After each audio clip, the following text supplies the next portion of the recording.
अलबेले किस्सों की दास्तां के सिलसिले शुरू हुए, बनके कहानियां कहानियां।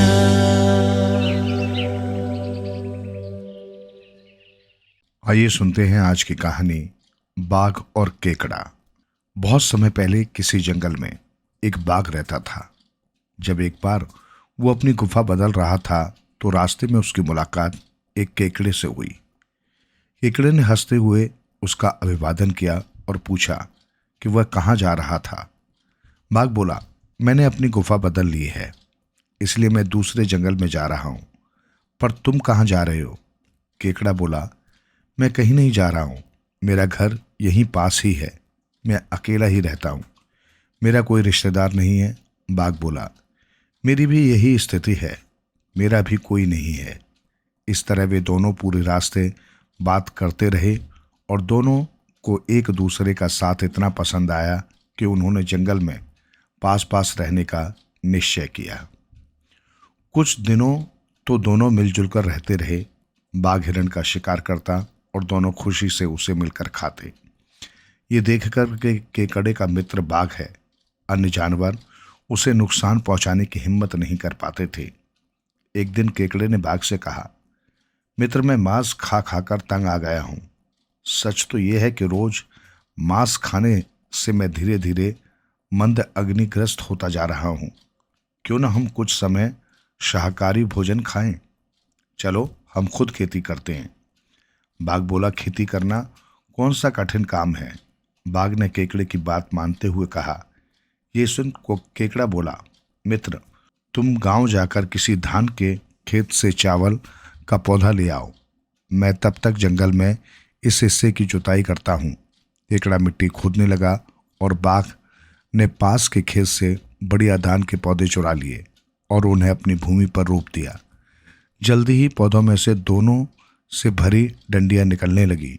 खेत की ओर देखते हुए केकड़ा बोला, हमने धान तो बो दिए, पर बिना सब्जी के हम उसे कैसे खाएंगे? हमें कुछ सब्जियां भी बोनी होगी। तुम गांव जाकर अलग अलग किस्म की सब्जियों के पौधे व बीज ले आओ। बैगन का बीज लाना मत भूलना, मैं सब्जियां उगाने के लिए जुताई करता हूँ। ये कहकर केकड़े ने बाघ को पौधे व बीज लाने के लिए एक टोकरी दी और खुद खुरपी से मिट्टी की खुदाई करने लगा। बाघ अभी कुछ ही कदम चला था कि केकड़ा जोर से बोला, मित्र, मैं तुम्हें कहना भूल गया, थोड़े मिर्चे के बीज भी ले आना। अगर चावल व सब्जी के साथ मिर्च न हो तो मज़ा नहीं आता है। बाघ ने सिर हिलाया और लंबे लंबे डग भरता गांव की ओर चल दिया। खेत पर सब्जियां बोने के बाद दोनों आराम करने लगे। सर्दी आ गई थी, धान पक रहा था। केकड़े ने कहा, मित्र, अब हम फसल काट लेते हैं, मैं ऊपर का हिस्सा यानी कि दाने निकाल लेता हूँ। बाघ ने डंठल एकत्रित किए। इसके बाद बैगनों को तोड़ने की बारी आई। बाघ ने केकड़े से पूछा, मित्र, तुम क्या लोगे, बीज या पौधा? केकड़ा बोला कि वो बैगन का ऊपरी हिस्सा लेगा। बाघ ने बाकी पौधे ले लिए। उसके बाद बाघ ने केकड़े को दावत पर बुलाया। बाघ ने दावत के लिए डंठल और बैगन का पौधा वाला हिस्सा बनाया। उसने केकड़े को भोजन परोसा, पर केकड़ा ऐसा भोजन कैसे खा सकता था? उसने जाने से पहले थोड़ा सा भोजन केवल चखा। इसके बाद भी बाघ ने कई बार उसे अपने यहाँ दावत पर बुलाया, पर केकड़े ने कभी भी बाघ को अपने यहाँ आमंत्रित नहीं किया।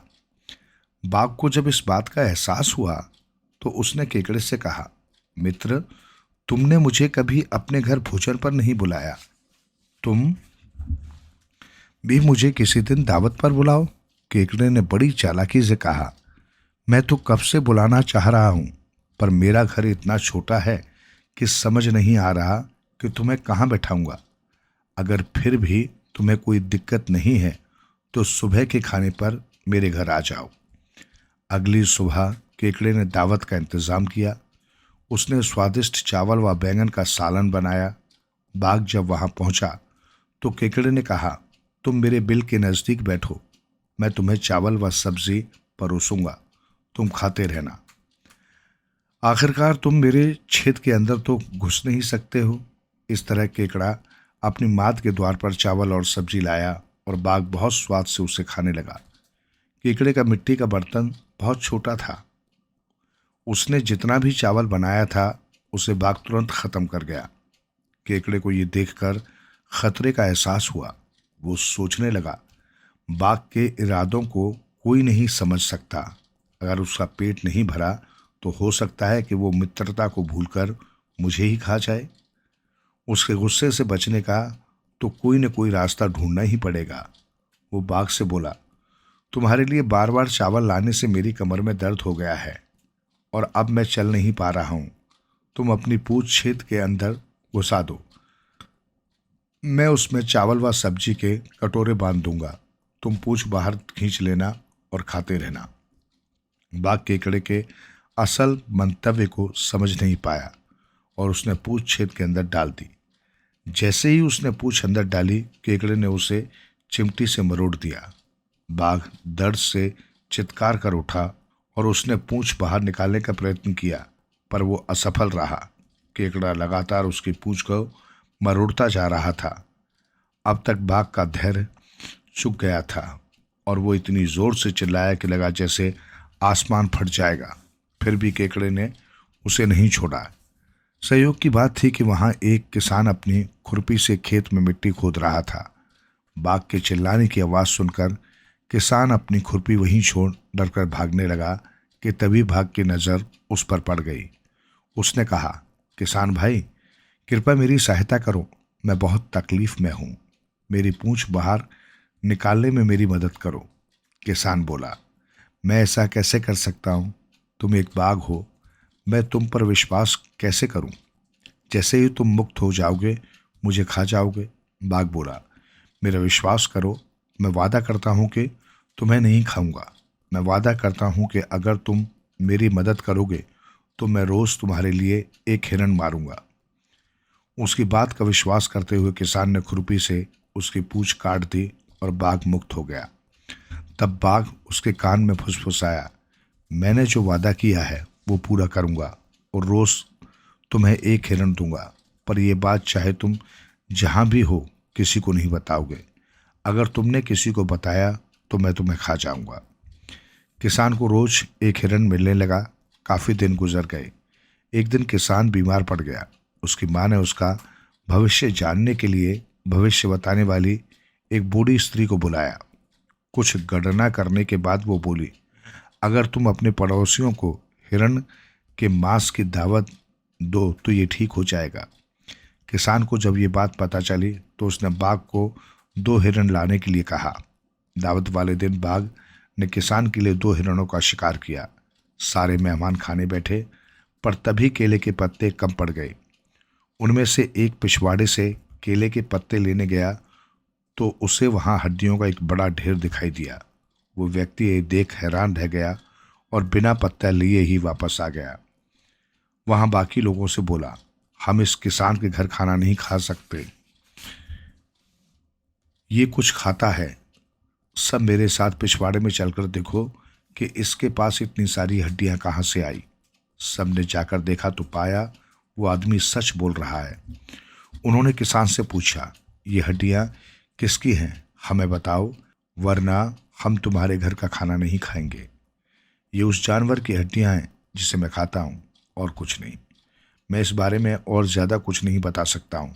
अगर मैंने ऐसा किया तो बाघ मुझे मार देगा। अपने मन में किसी तरह की शंका मत रखो, दावत का आनंद उठाओ। वहाँ एकत्रित लोगों को उसकी बात पर विश्वास नहीं हुआ। वे बोले, हम तुम्हें पैने हथियारों से घेर रहे हैं, हमें सच बताओ वरना हम जा रहे हैं। बेबस किसान को अपनी जान बचाने के लिए सब सच बताना पड़ा। जैसे ही उसकी बात खत्म हुई, अचानक वहां बाघ आ गया और किसान को पकड़ कर ले गया। वहां एकत्रित लोग एकदम घबरा गए और चुपचाप अपने घरों को चले गए। बाघ किसान को घने जंगल में ले गया। भाग्य की बात थी कि भूख के कारण किसान के पेट से गुड़गुड़ की आवाज़ आने लगी, जिसे सुनकर बाघ ने पूछा कि उसके पेट में ये आवाज़ें कौन कर रहा था। किसान के दिमाग में तुरंत एक योजना आई। वो बोला, जब मैं बच्चा था तो मेरी माँ ने मुझे 120 केकड़े खिलाए थे। उनमें से 60 पहले बाहर आ गए थे, पर बाकी 60 अभी भी पेट के अंदर हैं। अब वे बाहर आना चाहते हैं। केकड़े का नाम सुनते ही बाघ ने सोचा कि अब तो मेरी खैर नहीं। एक केकड़े ने मेरी जिंदगी नरक बना दी थी। अगर 60 केकड़े बाहर आ गए तो मेरी पूरी जाति पर ही संकट आ जाएगा। ये सोचकर वो किसान को वहीं छोड़ भाग गया। किसान भी अपनी जान बचाकर एक नदी किनारे पहुंचा और पेड़ के नीचे आकर आराम करने लगा। उसने देखा वहाँ जगह जंगली भैंसों की आरामगाह है। उस समय भैंसें वहाँ नहीं थी, इसलिए उसने जल्द से ज़मीन पर पड़े दूध के झाग को चाट लिया। फिर उस जगह को उसने अच्छे से रगड़कर साफ कर दिया। उसके बाद वो पेड़ पर चढ़ गया। शाम को चरने के बाद जब भैंसें लौटी तो जगह को इतनी साफ देख हैरान रह गईं। उन्होंने चारों ओर देखा पर उन्हें कोई दिखाई नहीं दिया, तो वे आपस में बातचीत करते रहने के बाद सो गईं। अगली सुबह भैंसों के चरने के लिए जाने के बाद वो पेड़ से उतरा। बछड़ों के अपने माँ के थनों को चूसते हुए जो दूध जमीन पर गिर गया था उसे चाटा। उसने पूरी जगह को अच्छे से साफ किया, गोबर उठाकर फेंका और वापस पेड़ पर चढ़ गया। शाम को जब भैंसें वापस आईं तो फिर अपनी जगह को साफ सुथरा देखकर हैरान रह गईं। वे जानना चाहती थीं कि आखिर ऐसा कौन कर रहा है, इसलिए उन्होंने एक बूढ़ी भैंस को इस काम पर लगा दिया। अगली सुबह ऐसा दिखाई दिया मानो वे चरने जा रही हैं और बूढ़ी भैंस से कहा कि तुम देखो, सफाई का ये काम कौन कर रहा है। हम लौटते हुए तुम्हारे लिए घास व पानी ले आएंगी। पर दोपहर में तेज धूप होने के कारण वो भैंस सो गई। उसके सोते ही किसान चुपचाप पेड़ से उतरा। उसने दूध के झाग चाटे, जगह की सफाई की और ऊपर पेड़ पर चला गया। शाम को जब भैंसें लौटी तो उन्होंने पूछा कि क्या कोई नजर आया था, तो बूढ़ी भैंस ने कहा कि उसने किसी को नहीं देखा। ये सुनकर वे समझ गईं कि उससे ये काम होने वाला नहीं है।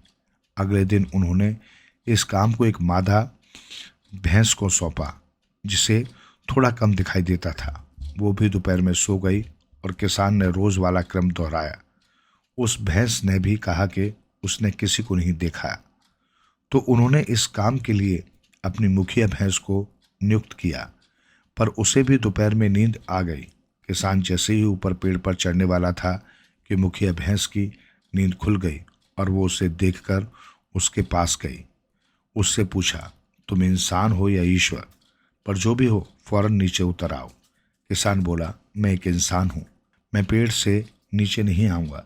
अगर नीचे आया तो तुम मुझे मार दोगे। मादा भैंस बोली, मैं तुम्हें कोई नुकसान नहीं पहुँचाऊँगी, तुम नीचे आ जाओ।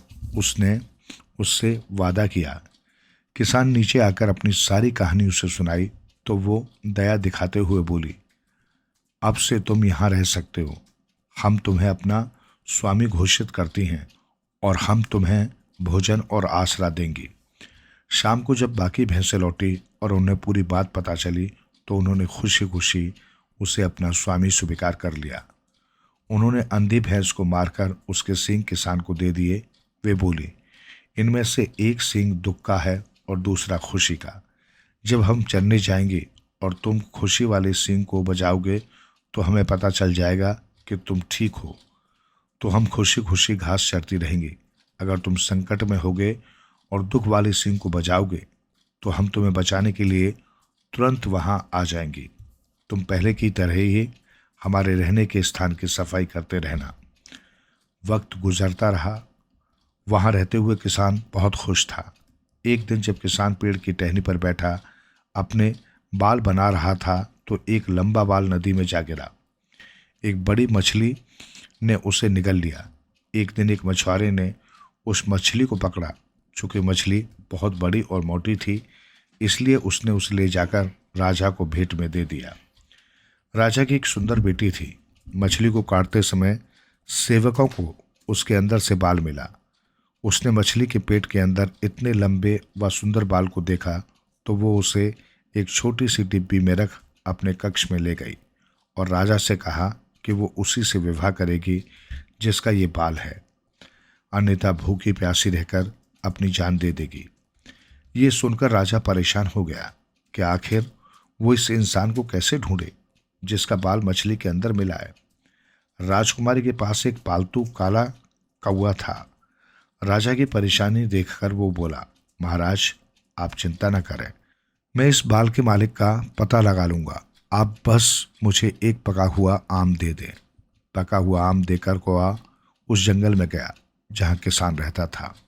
उसे आवाज लगाते हुए बोला, कौन खुशी और दुख का सींग बजाता है, कौन पका हुआ आम खाना पसंद करता है। पके हुए आम की बात सुन किसान के मुंह में पानी आ गया। वो बोला, मैं दुख और खुशी के सींग बजाता हूँ, मैं आम खाना चाहता हूँ। ये सुनते ही कौवे ने उसे आम दे दिया। आम लेने के लिए किसान ने जैसे ही आगे हाथ किया, कौवे ने तुरंत दुख का सींग उसके हाथ से छीन लिया और उड़ गया। माना जाता है कि पक्षियों में कौवा सबसे चतुर पक्षी होता है। कौवे ने वो सींग राजा को दिया और बोला, इस सींग के मालिक का ही वो बाल है, आप मेरे साथ कुछ संदेश वाहकों को भेज दें, मैं बता दूंगा कि वो कहाँ है। किसान को लाना अब आसान था क्योंकि अब उसके पास दुख वाले सींग की शक्ति नहीं थी। संदेश वाहक किसान को पकड़कर राजा के समक्ष ले आए। उनके साथ आते हुए रास्ते में किसान ने अपने कपड़े फाड़ दिए और रास्ते में वो उसके टुकड़े गिराता गया। शाम को भैंसें जब लौटी और उन्हें किसान दिखाई नहीं दिया तो वो समझ गई कि वो किसी संकट में है। वे उसी रास्ते पर चलने लगी जहाँ फटे हुए कपड़े के टुकड़े पड़े थे। जंगली भैंसों के झुंड को आते देख राजा डर गया, पर किसान ने कहा कि वे उसके साथ है और डरने की कोई बात नहीं है। किसान को देख भैंसें खुशी से मगन हो गई। राजा बोला, अगर ये भैंसें तुम्हारी हैं तो क्या तुम इन पर सवारी कर सकते हो। किसान ने तब ऐसा ही किया। राजा ने तब खुशी खुशी अपनी बेटी का हाथ उसके हाथ में दे दिया और उसे राजकुमार घोषित कर खुद उनका संरक्षक बन गया।